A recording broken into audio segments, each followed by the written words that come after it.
20 sano ilaa 30 sano haddii ay da'daada u dhaxayso iska daa samaynta 60 caado maanta wixii ka dambeeya. qofka marka uu dhalinyaro yahay waa xilliga ugu xoogan oo uu wax waliba qabsan karo. haddii aadanna ka faa'iidaysan maalin baad dareemi doontaa xanuunka ay leedahay weliba adigoonan maalinkaas waxba qabsan karin. maanta muuqaalkan waxaan kugula wadaagayaa caadooyin ama dhaqamo ay qasab tahay inaad joojiso intaadan gaarin da'da soddomeeyada. da'da 20 ilaa 30 waa aas-aaska mustaqbal qurux badan xilliga aad samayn lahayd. caadada ama qodobka ugu horeeya ama dhaqanka ugu horeeya ee la rabo inaad joojiso 20 ilaa 30 inta aadan gaarin waa waqtiga waa waxa ugu muhiimsan nolosha aadanaha waana bilowga inaad guulaysato halka aad ka bilaabi karto. haddii aad waqtigaaga ka faa'iidaysato waad guulaysanaysaa. waqtiga waxa uu ku socdaa si xawaaro leh. maaraynta waqtiga maadaama uu waqtiga sidaa qaali u yahay waa inaan u samaynaa qorshayn iyo maamulid waqtigaagana aad ka faa'iidaysataa. dadku waxay guul ka gaadhaan sida ay waqtigooda uga faa'iidaystaan. waxaan haysanaa dhammaanteena waqti isku mid ah.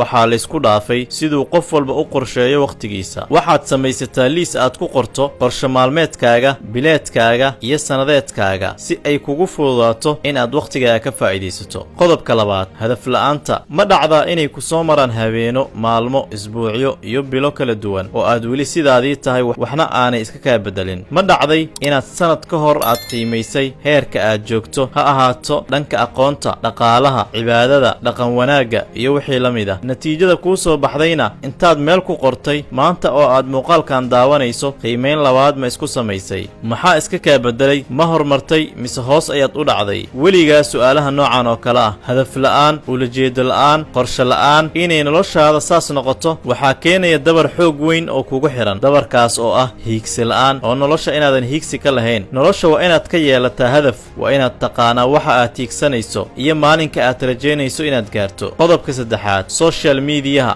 waa burburiyaha nolosheena dhinac walba sida facebooka iyo dhammaan aaladaha kale ee la isticmaalo. maanta dhan waxaad ku jirtaa halkan ayay ka shidan tahay, halkan ayaan marayaa, waxay tidhi, wuxuu yidhi. wallaahi waxaad dareemi doontaa dhibaatadaas maalinka ay mas'uuliyad dhab ah ku fuusho da'daadana soddomeeyada ay gaarto. dhallinyarada aadka ula qabsada isticmaalka baraha internetka ee bulshada ee ku wada xidhiidho social mediaha ayaa la ogaaday in ay cabsi badan ka qabaan noloshooda. qodobka afraad ee la rabo inaad iska dayso intaadan gaarin da'da soddomeeyada, daawashada filmaanta xunxun. joogtaynta filmaanta xunxun waa aafo iyo musiibo dhallinyaradeena maanta haysata oo aysan ogayn halka ay ku dambayn doonaan. wax walba oo Alle uu reebay waxaa ku jirta xigmad. haddii aad joogtayso caadadan waxay kugu sababi doontaa in maskaxdaada ay daciifto, fahamkaaga uu yaraado, caajis iyo waxqabsi la'aan ay noloshaada wajahdo. waa waddada halaaga adduunyadaada iyo aakhiradaadaba. maanta kadib ha samaynin ama ha daawanin filmaanta xunxun. qodobka shanaad,